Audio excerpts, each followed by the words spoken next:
Hi, I'm Tijan Abbas, and today I'll be teaching about shoulder dislocations.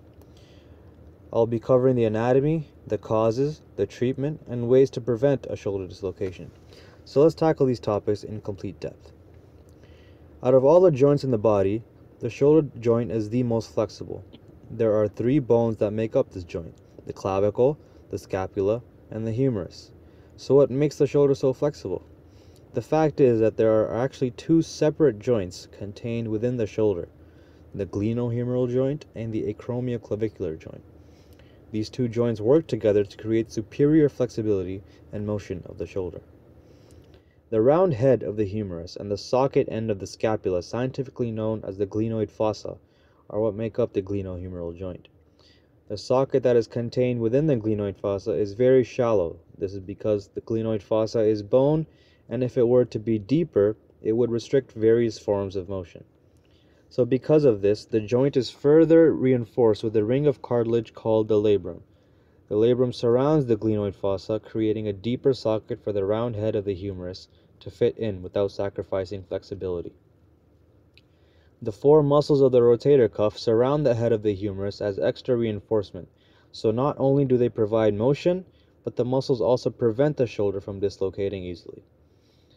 The acromioclavicular joint is created between the lateral end of the clavicle and the acromion process of the scapula, hence the name acromioclavicular. This joint provides additional stability and flexibility in movement to the shoulder, which cannot be provided with just the glenohumeral joint.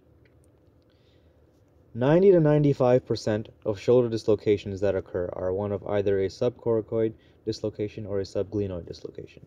The remainder is made up of much more rare dislocations, which include subclavicular, intrathoracic, posterior, and more.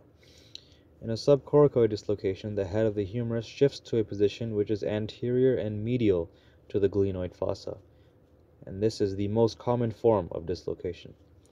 In a subglenoid dislocation, the head of the humerus shifts to a position inferior, medial, and slightly anterior to the glenoid fossa.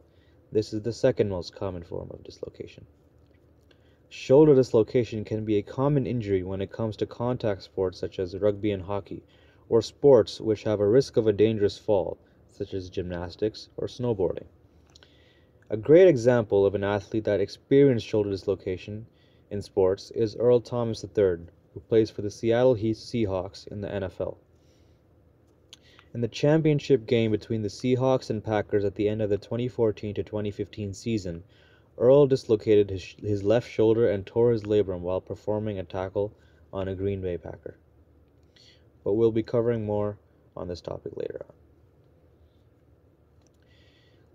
There are a number of ways to treat a dislocated shoulder. Doctors have to determine which method to choose, which could depend on a number of factors. Most of the time, a non-severe dislocation can be treated by simply performing maneuvers such as scapular manipulation or an external rotation, which would simply relocate the humerus back to the labrum and glenoid fossa. If the dislocation is severe, for example, a ligament is torn and requires repair, then surgery becomes necessary to perform. Doctors may also perform surgery if one experiences multiple dislocations. This surgery would have the tendons tightened to reinforce the joint and hold it in position for a longer amount of time.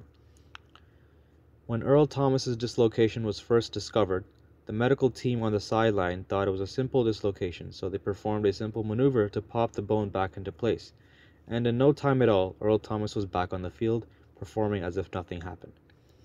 Although after the game, the injury was investigated more thoroughly, and an MRI scan detected that his labrum was torn, and this meant that surgery was necessary. When Earl underwent surgery, the procedure was done arthroscopically. This means using the assistance of a small camera which can be sent through an existing opening or an incision. The surgeon performed a total repair on Earl Thomas, which is one of the lengthier processes in which requires clamping the bone into the joint and reattaching the severed tissue.